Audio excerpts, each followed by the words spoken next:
maintindihan ng ating mga kababayan hanggang saan lang yung dapat gawin. Ito yung mga available na mga information. Paano nila i-handle to? Ano yung dapat treatment lamang ng nasa House Committee on Justice?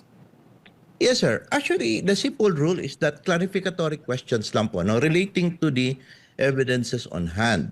And kung ano po yung evidences na sa kamay, tapos let's say an affidavit, then he calls for the particular witness and asks some clarificatory questions. When you said about this, do you have any proof about this, like that? Hanggang dyan lang po, no? To clarify, para bigyan po ng linaw po yung sinasabi. Hindi po pwedeng mag-ask na questions that would tend to prove already, yung parang mag-iimbestiga na. Just like what they're saying na tinuturo na where is that, pinapaisa-isa na yung mga reports, pinapa-identify. When the documents speak for itself, alam mo, I was objecting really when in my while watching, yung pong SALN ay pinapabasa pati yung mga ano yung nakalagay doon na mga statements, ano yung mga recorded statements doon.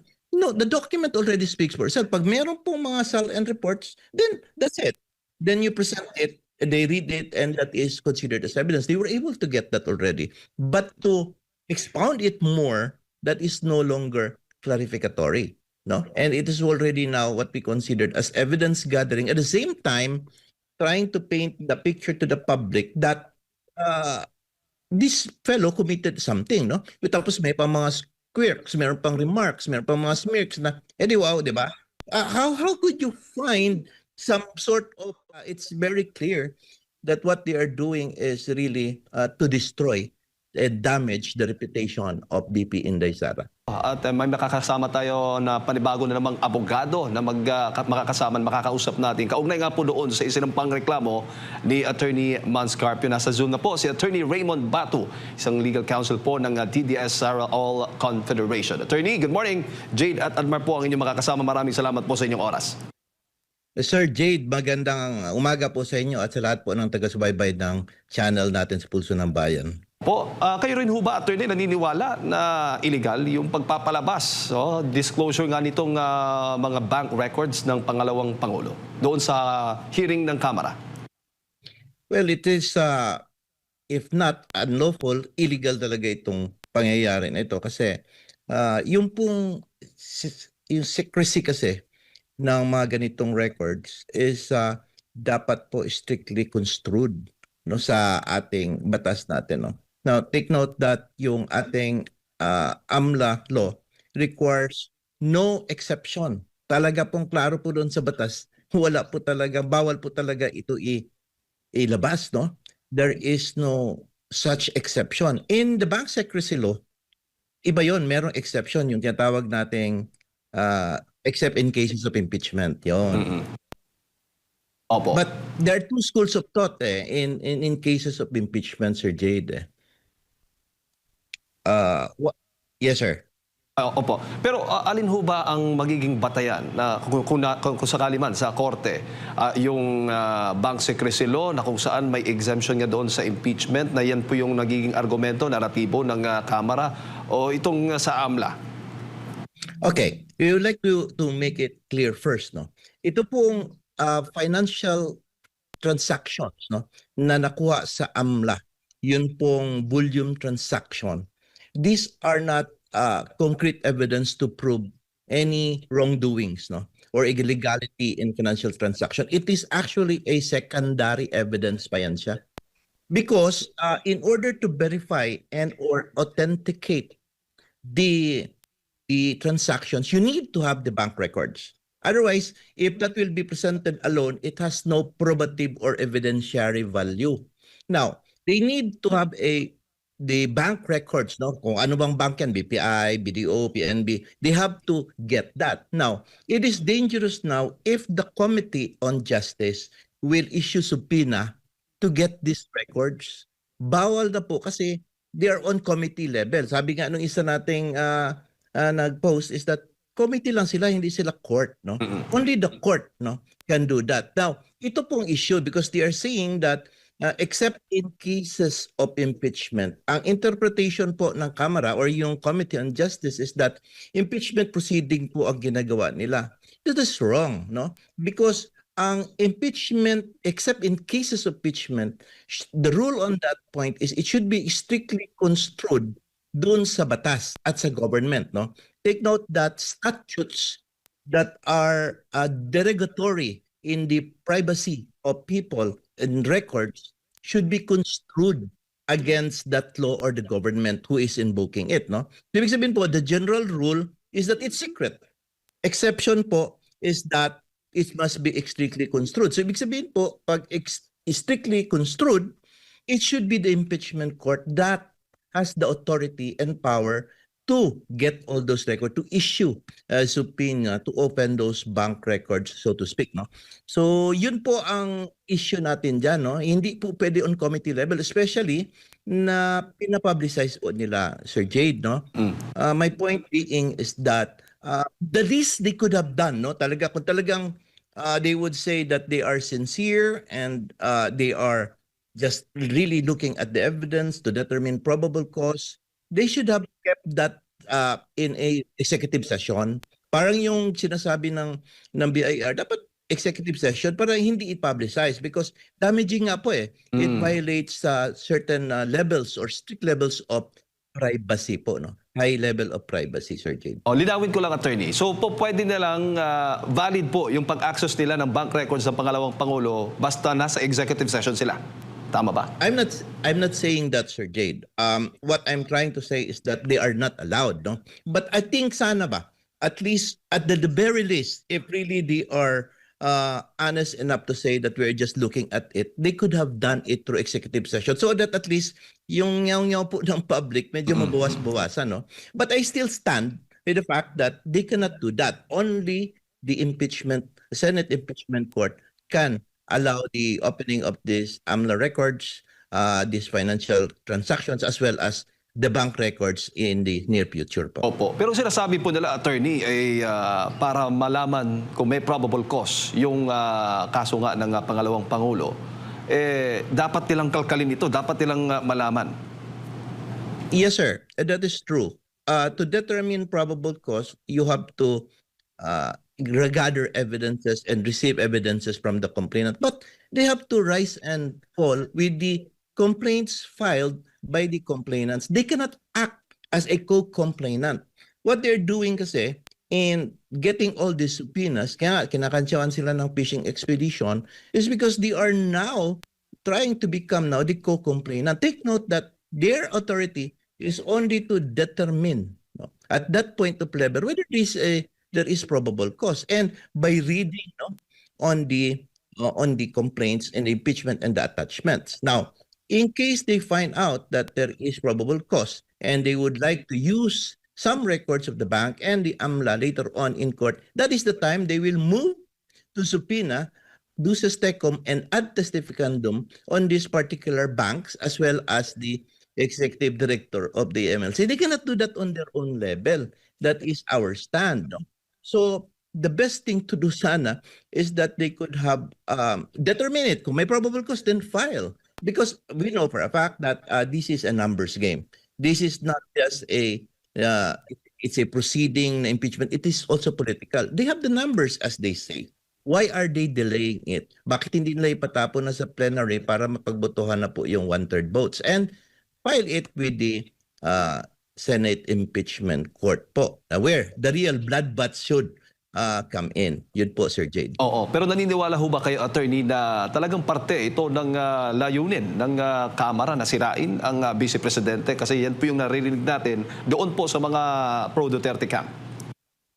In my opinion, is that with the publicized presentation of these confidential records, as well as their comments during the hearing, yung mga edewaw, yung mga smirking faces nila, it would appear that this is really a matter of destroying the image of the Vice President. No, it is not only the legal aspect of gathering evidence, but to paint, no, pinturahan po nila yung pagkatao ng ating VP Presidente as being, yung corrupt or meron siyang malfeasance na ginawa, so that it would try to somehow condition the mind of the public in order that he will go down ang ratings niya.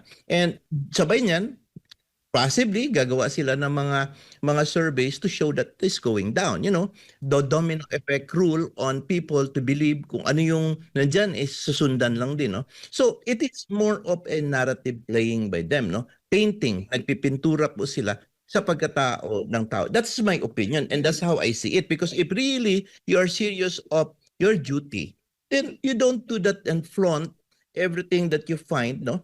Against. And then after that, the hearing, you will be saying that kompleto ng evidence namin, meron ng probable cause, talagang mapapile siya, ma-impeach siya. You cannot comment on that when you are an investigator. You must at least appear to be at least neutral for purposes of due process po. Wala na po. It's very clear that what they are doing is really to destroy and damage the reputation of BP Inday Sara. Bago ko ipasa kay partner attorney, sa mga naging desisyon po ng Supreme Court sa mga nakaraan, ano yung mas pinapanigan po ng korte? Yung pagdating po sa kaso ng privacy laban po sa access ng mga bank records? Yes, yung sa private access ng records po ng any person is really considered as in derogation to the rights of privacy. Kaya strictly construed yan. Hindi basta-basta po. No? I have read several cases decided by the Supreme Court that says that you have to be careful. There must be a lawful excuse on requiring the opening of these bank records. Otherwise, if you do that unceremoniously, you will be held liable. Take note, meron po tayong penal provisions as well fine dito po sa mga batas na ito po. Attorney, may buntag si Admar po ito. Sir, Hello Sir Admar, magandang umaga po Sir Admar. Opo, attorney, ito bang ginagawa ngayon ng House Committee on Justice? Parang inaagawan na ba nito ng role ang Senado bilang impeachment court? Actually, I would say, in my opinion, meron ng super overreach, no? Lampas na po sa kanilang function and duty, no? They are now acting as if a magistrates na po, no, gathering, while it appears that they are showing that meron pong proceedings, no, and they are presenting it to the public to show transparency. However, if you'll notice, it appears to be scripted already.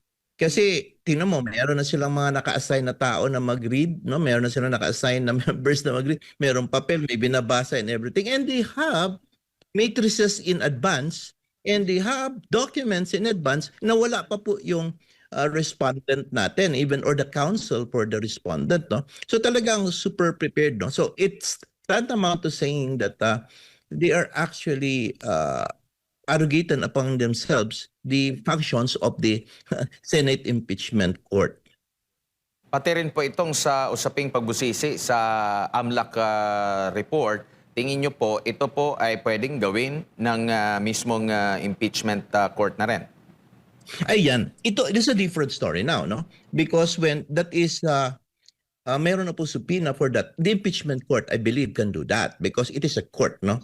And it is irrelevant to the subject investigation or impeachment proceeding. It is only the Senate Impeachment Court can order the opening of these bank records as well as the AMLA records for purposes of verification. Kasi i-verify yan dalawa eh.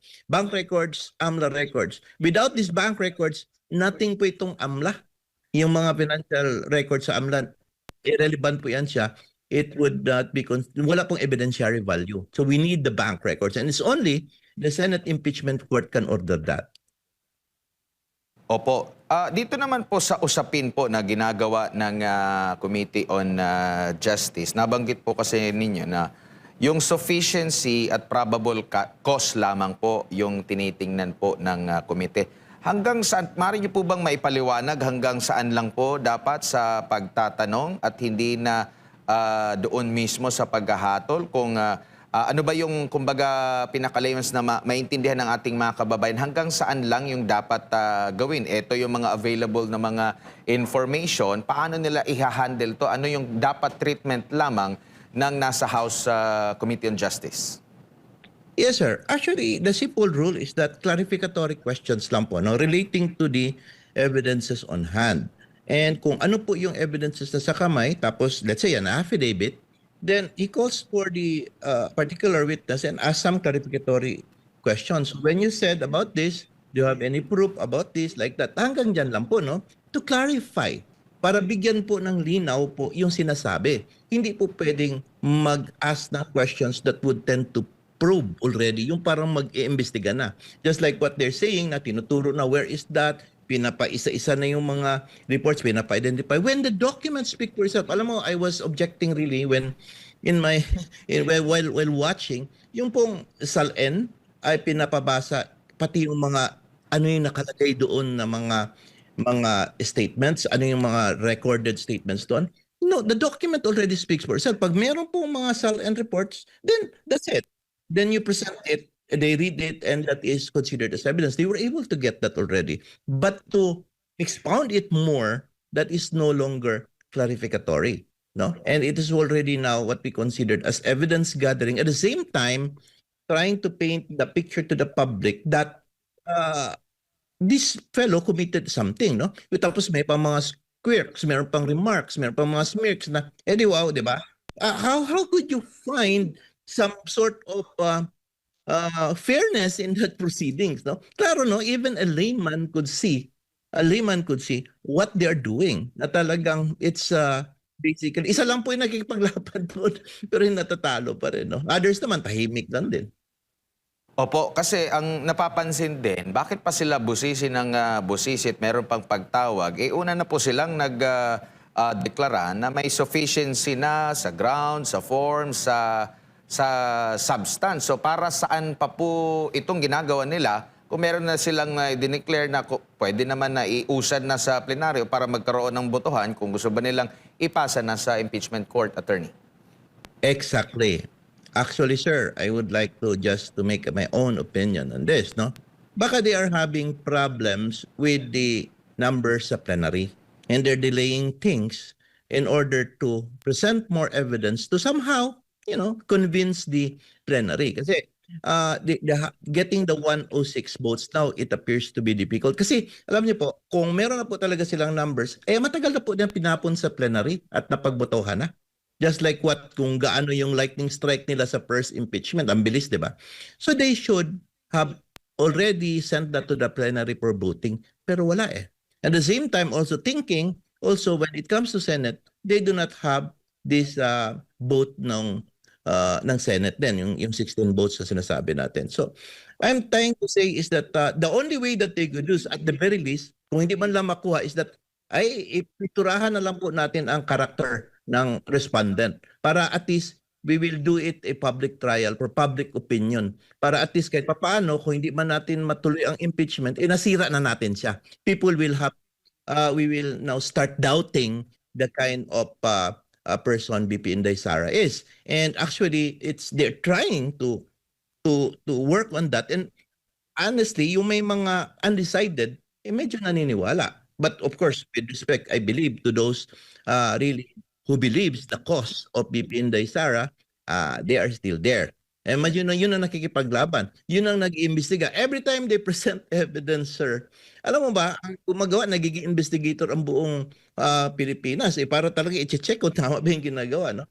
So meron po, free po yun. Hindi yun mga private investigators for pay. Ibig sabihin, everybody is doing that for, because we all believe that these are all damaged, parang lang ito, pamaninira lang po ito kay BP Inday Sara. Opo. So, ibig sabihin po, sa matutal, meron pong double standards talaga na nangyayari po just sa House Committee on Justice. Kasi nabanggit nyo nga po, lagpas na doon sa sinasabing clarificatory questions lang. Kasi nung may gumawa naman nito, na tingin nila hindi lagpas na sa clarificatory, pina-strike out nila lahat ng mga statement. Parang sila lang ang pwede na lumagpas doon sa ganong klase po ng pagtatanong, attorney. Exactly, sir. I think hindi po double standard, baka quadruple standard po siguro ang nangyayari. Kasi wala the people who are giving their manifestation strike out. No? That's the reason why I think that it was wise for BP Inday Sara's defense team not to participate in this kind of sarsuela. No?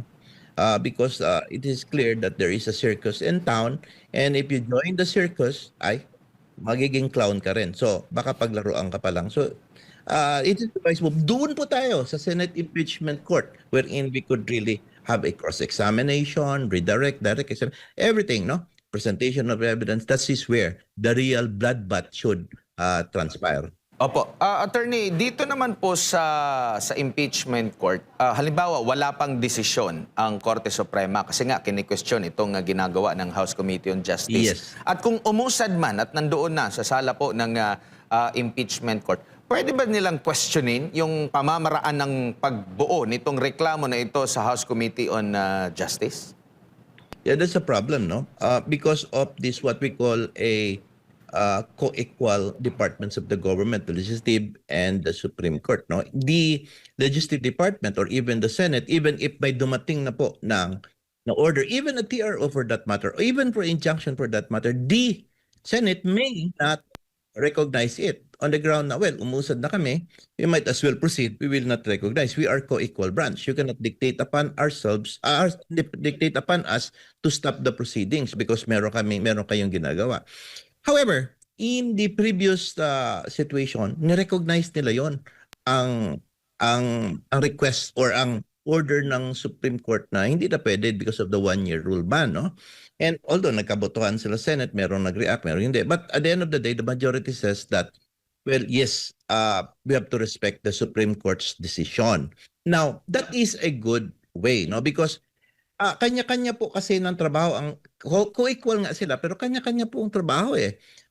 The legislative department pens the law and sila ang may power of the purse, but you have to consider that the Supreme Court is the only bastion of justice and even the last bastion of justice that could decide in this kind of controversies, because this is one department of the state that involves only lawyers, no? Ibig sabihin talaga parang nag-aaral, unlike in legislative department, although there are many lawyers there, some of those prominent at yung maingay, they are not even lawyers, no? They just tend to discuss from what is coming from their mind, no? Hindi from their legal minds, no? There are others, but there are others din naman na sa legal mind na overlap naman din ng majority who are also lawyers because of their may panindigan, no? Because kanya-kanya po talagang panindigan. You belong to the right, you belong to the left. That is their choice and that is constitutionally guaranteed. No problem with that.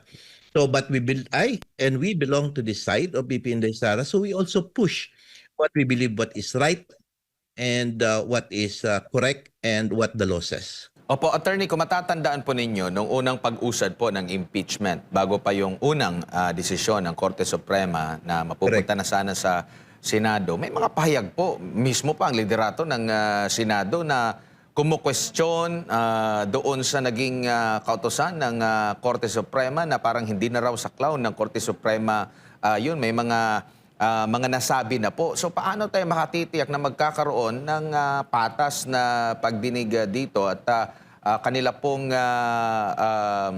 tawag nito, irerespeto yung desisyon ng Korte Suprema rito. Though meron na tayong naririnig na naman na pinaiiwasan na yung mga magiging impeachment justices na magbigay ng pahayag, pero meron na nga pauna eh. Ngayon meron na namang nahanap na mga possible na mga mali dito po sa himay sa impeachment ng pangalawang pangulo. Ano pong masasabi niyo po rito, Attorney? Yes, sir. That's a very wise observation. You see, in our age of this internet technology, when we have the social media, imagine us now talking. I think you're in Manila and we're talking now. I'm in Davao City. It's easy to look at kung ano po yung nangyayari live sa sitwasyon sa buong Pilipinas. So, I believe that we have the fourth court, which is what I say, the court of public opinion. Now, every time they everything they utter words that would somehow not acceptable to the court, nakikita mo yung alma ng mga tao, mga sa social media. And that's why papaling-paling po sila. Yun, remember, these are politicians. And while they said before that we are co-equal. Hindi kami dapat makinig sa findings sa Supreme Court and later on mag-change. Because that is the nature a politician. No? They also like to hear the public sentiments. And they are reading and they are watching kung ano yung public sentiments. Doon po sila nagtitilt. No? So it is, kaya nga, it's very important for us to be vigilant. Lahat po tayo, yung naniniwala po sa transparency, sa honesty at fairness ng law, to be vigilant. Ang sinasabi ko nga sa aking mga friends, continue to keep on talking, continue to keep on posting. Huwag lang po below the belt, no? Yan lang pong covered sa free speech natin. At saka meron pong soundness. Huwag po yung mga pangit na salita below the belt. You continue doing that to be vigilant so that people will understand na you have this kind of sentiment and they may join and you have the same sentiments. Lahat po kakaisa po in order to tell the politicians, especially itong sa legislative, who are only our representatives, that to hear our voices. Because that is, these are the voices that put you into that particular power. Binoto po kayo to represent us. So listen to our voices. That's what I'm trying to say.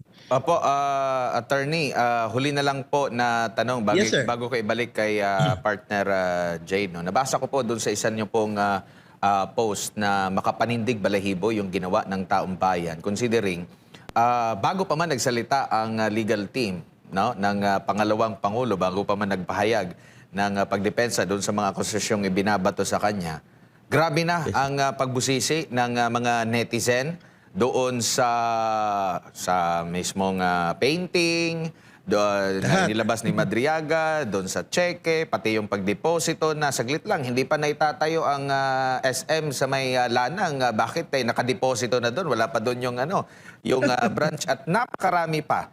Ano po ang nakikita niyo parang mensahe po nito para sa mga kritiko na rin ng pangalawang Pangulo na sa mahabang panahon talaga pong subsub din sila sa pagtatrabaho laban sa Vice Presidente? Yes, sir. Thank you for reading that article, no? Yung nakakapanindig balahibo. Yes, that's true. Nakakakilabot talaga to see that people are reaching. No? So I was thinking, why is it like this, no? Marami nagsasabi, kulto raw kami, kulto raw tayo. Ang sabi ko naman, no, we are not. We are actually trying to look at the situation based on our belief and conviction and our gratitude from the former president as well as to the children in making this country of ours a safe place, is a good place to be with and to work with.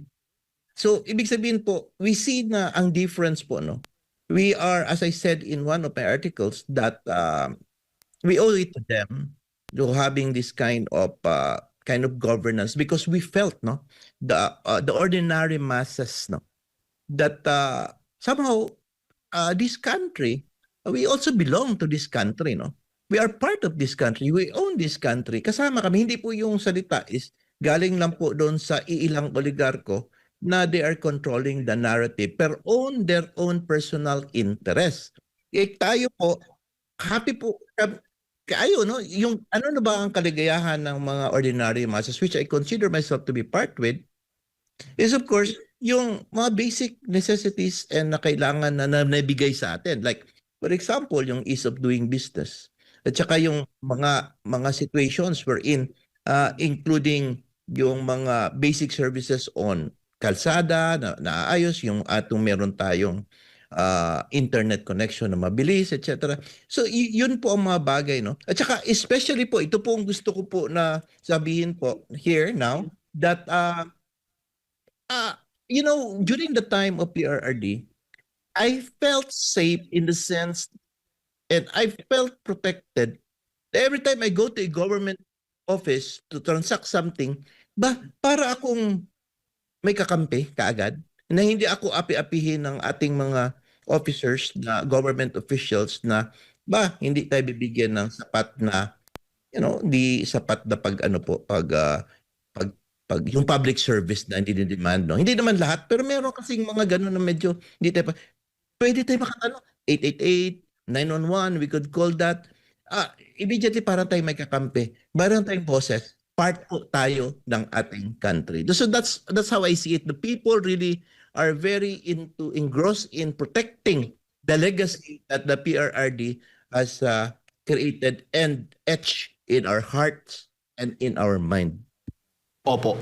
At madagdag ko lang, attorney, dito nga sa sinasagawang impeachment proceedings ng Kamara, hindi na issue dito yung due process dahil yung panahon na nag-submit na ng sagot o naghain ng sagot ang pangalawang Pangulo sa Kamara, doon na ho ba, tama ba, attorney, na nagsimula na doon ang due process kaya dapat magdesisyon na sila kaagad-agad at ipasa na sa Senado? Yes, sir. That's correct. Due process is simply an opportunity to be heard. Now, how you use that opportunity depends upon you. Ayaw mong sumagot, binigyan ka ng tiyan, no problem. Sumagot ka, ang sinabi mo, bayang magiliw, that is your prerogative. As long as there is an opportunity for you to be heard. Ayaw mong magbigay ng answer, or ang answer mo is more of a motion to dismiss, just like what happened here in the case of the respondent BP Sara, that is her right. No. So wag po nating ihapaghambing or pilitin na dapat mag-attend siya at magharapin niya lahat because karapatan niya po yun na hindi. Ang importante po sinasabi ng batas is yung oportunidad na sumagot. Natanggap niya yung oportunidad na yon. Whether gamitin ba niya sa kanyang advantage o hindi, depende na po sa kanya. Pwede niyang hindi pakinggan, pwede niyang sagutin, or pwede niyang sagutin ng ibang bagay. Yun po ang pinaka-importante. That is the essence of due process. Para bang bago mo pagalitan ng anak mo, pakinggan mo muna. Pero kung ayaw pong magsagot, option na yon. Para ganun lang po ang ibig sabihin po, sir. At ang pag-file ng kaso ng may bahay ni VP Sara Duterte ay hindi po ito masasabi po ninyong diversionary tactic o pag-iwas sa issue, kundi pag-assert din ng kanyang karapatan. Well, actually, the thing is si Attorney Man Scarpio is actually a private person. While he is married to the Vice President, he still enjoys that privacy as a private person. No? Now, take note, no, if you will notice, in all the things, you cannot see Man Scarpio in all events. Sa ribbon cutting, kung may kasama niya, wala. It's done. He maintained to be a private citizen, no? So he has these rights, no, to be as such. So hindi po diversionary tactic 'yon.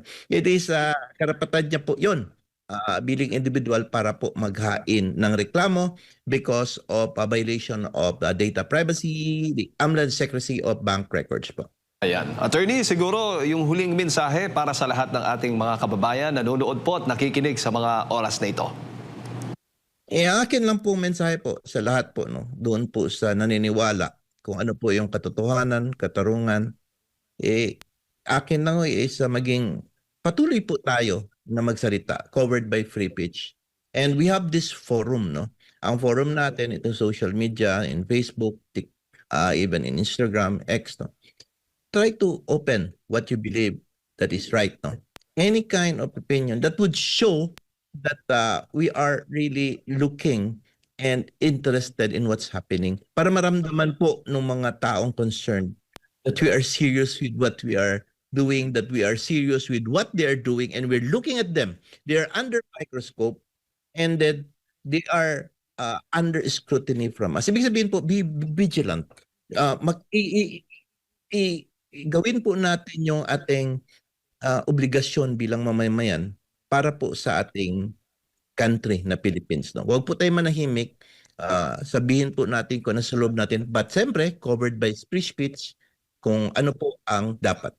Sir, maraming salamat. Thank you. Po. Daghang salamat, attorney. Sa ulitin po. Daghang Good morning. Ayun po mga kababayan, si Attorney Raymond Batu, isang pong legal counsel ng DDS Sara All Confederation, ang ating nakasama. Napakinggan kaugnay ng inisinampang reklamo o kaso ni Attorney Man Scarpio dyan po sa Quezon City Prosecutor's Office at maging itong impeachment proceedings dyan po sa... Sa akin tol, isa ako sa Banateros Vloggers tol eh. Oo nga, isa sa mga Banateros vloggers. Kasi 'di ba Banateros Brothers, kami yon. Sila Banateros Vloggers. Yan, ay, naalam nyo na kasi fake news daw ako eh. May nag-comment kasi sa video natin tol, fake news daw ako. AI lang yung kasama mo, hindi yan si Jay Guevara, sabi nga nun. O yan ha, kitang-kita nyo yun ha. Yan Yan ang Banateros, walang inuurungan. Pag tama palakpakan, pag mali ay babanatan. Yan ang Banateros, boses ng ordinaryong Pilipino. Banateros ay walang makakaawan, walang inuurungan. Banateros